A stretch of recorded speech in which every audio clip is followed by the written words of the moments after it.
Hi there, Allison here with another Cab Franc du jour. Today's wine is taking us to the Niagara Peninsula in Ontario, Canada, and we're looking at the Vineland Estates Winery Legacy Infinity Vintage Cabernet Franc. Established in 1979, Vineland Estates Winery would be considered one of Ontario's oldest and most pioneering wineries. Third-generation Canadian wine grower Brian Schmidt completed his first harvest at Vineland in 1991 and assumed the role of winemaker there in 1992. The winery is farming approximately 40 hectares of estate vineyards, that's about 100 acres, and of this, about 12 hectares are planted with Cabernet Franc. Now, when it comes to Cabernet Franc in Ontario, there is no greater champion than Brian Schmidt. It would not be an exaggeration to say that he has devoted his life to the pursuit of making great Cabernet Franc that is expressive of place.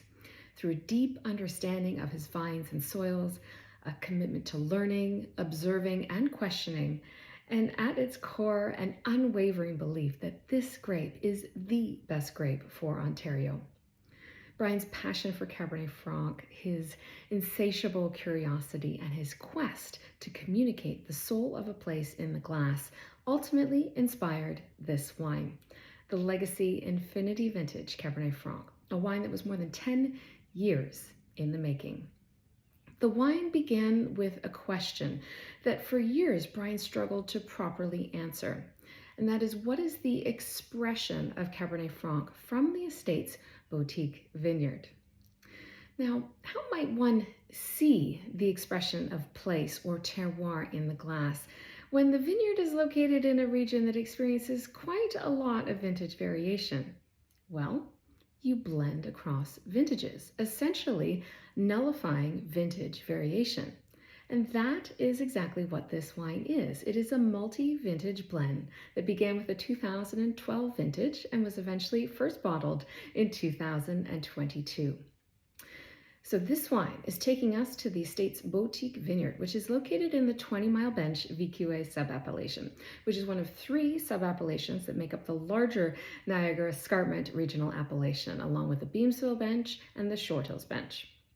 Now, for those that don't know, the Niagara Escarpment is one of the key geographical features that make viticulture in the Niagara Peninsula possible, that along with Lake Ontario, which is located to the north.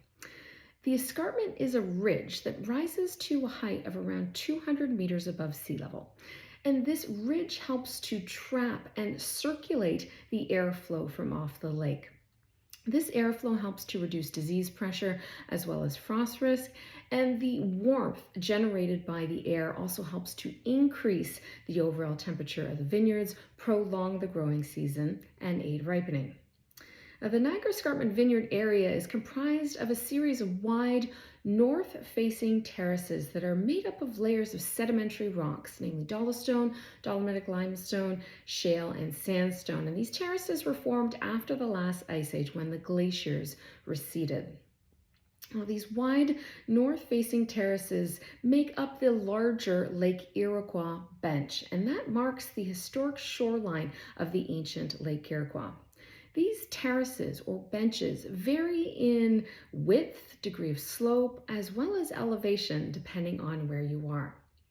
Now, the 20 Mile Bench is located in the middle of this Niagara Escarpment region, with the Short Hills Bench to the east and the Peninsula Bench to the west. And the 20 Mile Bench stretches about 9 kilometers from east to west. And it is unique in that it is situated across 2 of these wide terraces or benches, and this area is sometimes referred to as the Vineland Double Bench. Now, the first or the lowest of these terraces is the Bell Terrace, and this terrace stretches the length of the 20 Mile Bench region and even extends into the Peninsula Bench region to the west.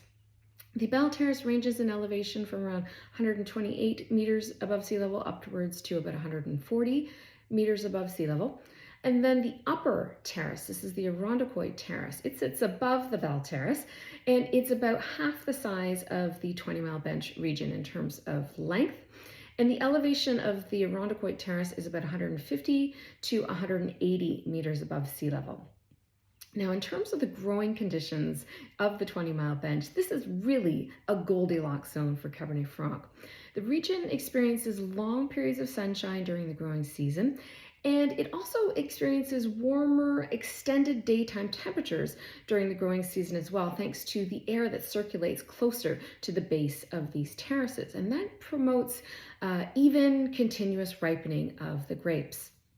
Now, in terms of soils across the 20-mile bench, we're dealing with a little bit of a hodgepodge of soils, but these are all glacially derived soils. They're on the deeper side, and we can find silt loams, sandy loams, clay loams, depending on where you are along the 20-mile bench.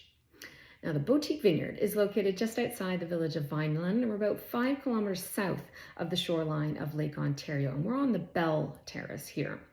And the vineyard is on a very gentle north-facing slope, and it is at elevations of around 128 to upwards to about 140 meters above sea level.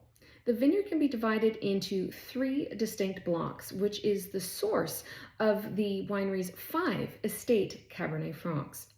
In terms of soil, across the Bo-Teek Vineyard, it's actually quite homogeneous, and we're dealing with deeper Oneida clays and clay loams, depending on the parcel. Now, in terms of these blocks, we have one block that is 3.2 hectares, and it was planted with clone 327. This is a Bordeaux clone, and that was planted in 1996, and that's at the northern part of the vineyard, so at the bottom of the slope.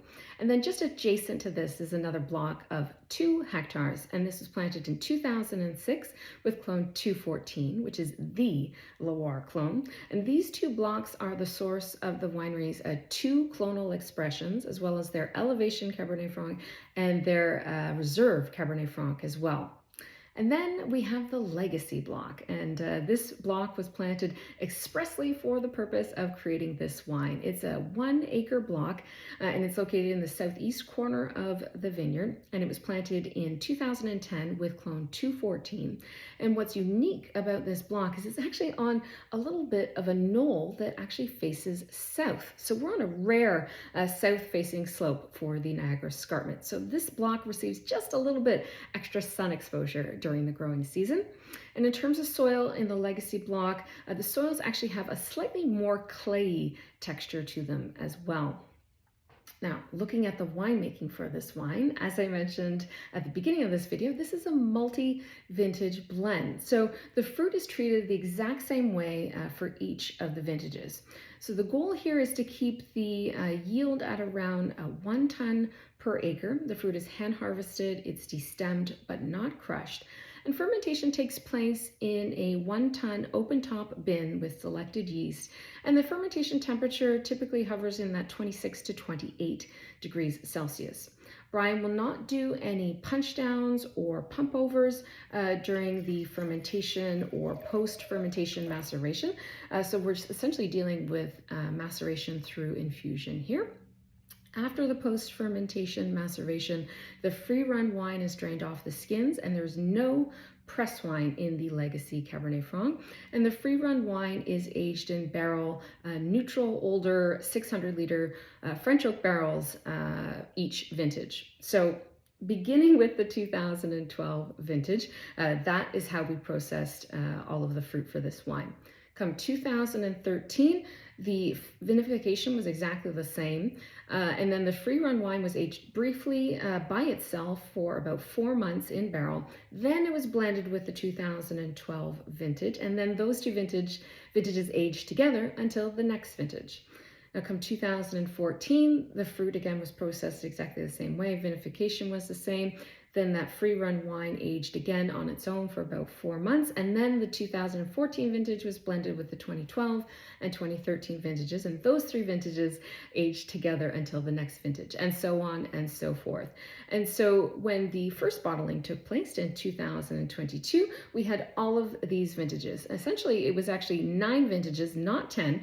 Brian told me that for the 2016 vintage, he actually didn't harvest any of the fruit from this particular block. 2016 was a really warm, dry vintage. The vines were still on the younger side, so they were a little bit stressed. So he didn't harvest anything for 2016. So the 2022 bottling is 9 vintages in total. So with this bottling in 2022, they bottled 639 magnums, and that left about 1,800 liters as a base wine that could be blended with the next vintage, in this case 2022. In 2023, they bottled 600 liters from this assemblage, and then that left another 1,800 liters to be blended with the next vintage, essentially creating a Solera-like system of fractional blending. So each year, 600 liters will be bottled, and each of those bottlings will therefore contain some portion of the very first vintage and every single vintage thereafter, thus chronicling an ongoing story of place as well as a passion for Cabernet Franc. So, with all of that said, let's dive into this wine. So this wine has an absolutely gorgeous fragrance to it. And this is very much a kind of a Niagara thing, but it's also a Clone 214 thing. It's also a Brian Schmidt thing, because he just finds a way to capture Cabernet Franc's perfume in just the most exquisite of ways. So the nose is very lifted, very fragrant, and it's a nice balance in terms of the fruit profile. I'm getting kind of sweet tart fruits. There's a nice herbaceous undertone there, nice florals as well.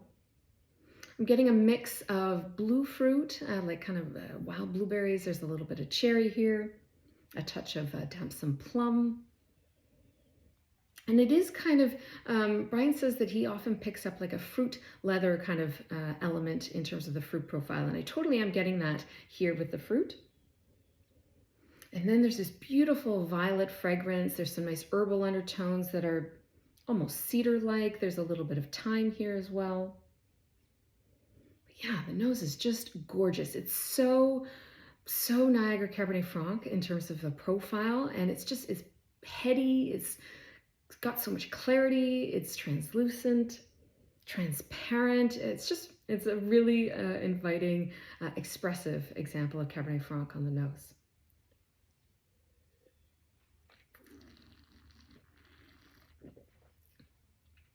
Now on the palate, those same really pure fruits come through on the palate really beautifully. A little bit of raspberry, like I said, there's a touch of cherry, there's a little bit of that blueberry coming through as well. A little bit more spice on the palate as well. The spice profile is gorgeous. There's a little bit of juniper, there's a touch of star anise here as well, a little bit of allspice. The acidity is so cleansing, so refreshing. It's we don't have issues with acidity in Niagara. We preserve our acidities really well here because of the climate, and this has just really stunning acidity. The tannins are gorgeous. It's silky, super fine. There's a excuse me, a really tight weave to the tannins. Like there's a very fine, kind of tightly woven structure to the tannins, but they're just so fine, super uniform, very graceful as well.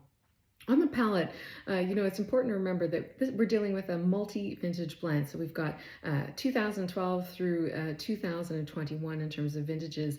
And because of that, we're getting all of these layers of complexity. You get some of those vibes of older Cabernet Franc, like there's a little bit of mushroom here. There's a touch of like a cocoa kind of note as well. But then, of course, we have all of these youthful elements as well in terms of the fruit profile. There's a little bit of like almost like a little graham cracker cookie kind of note on the palate as well. Even a touch of,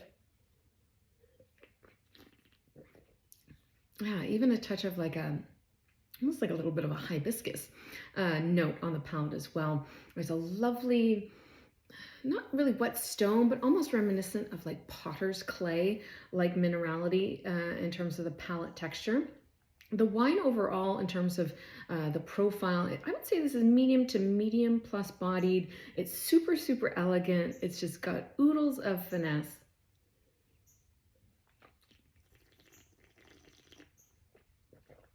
There's a lovely breadth and roundness to the palate as well. Super complete, balanced, It's a really, really stunning, thoughtful example of Cabernet Franc. It's just so seamless, so graceful, as I said. And, it's a serious wine. It's a contemplative wine. You can kind of sense that there's like this deep kind of sensitivity to the wine, a certain sense of reflection, I guess, in a way, meditation. It's kind of a meditative wine, if you will, and it's just really gorgeous. And I think it really speaks to the place. I think it speaks to the person that made this wine. And Brian has said that wine, when it's at its best, is thoughtful intent as well as a soulful expression of place. And I think we've got that here. I think we've got it here in spades. There's a lot of technical artistry and thought that goes into this wine that took many years of planning. But at the same time, you sense that there is just this real humble devotion to the land, devotion to the place, and just a real love for the grape as well that is coming through in this wine. And it's really beautiful. This wine is, I think, only available exclusively at the winery.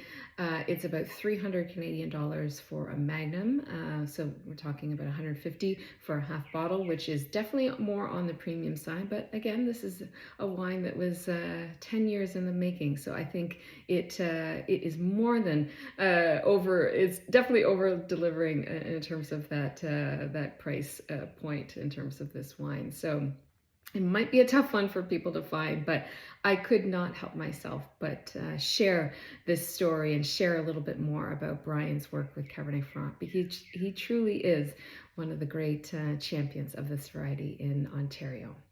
Now, if you've had the pleasure of tasting the Legacy Infinity Vintage Cabernet Franc, I would love to know what you thought of it in the comments below. And of course, as always, I will be back again soon with another wine. Cheers.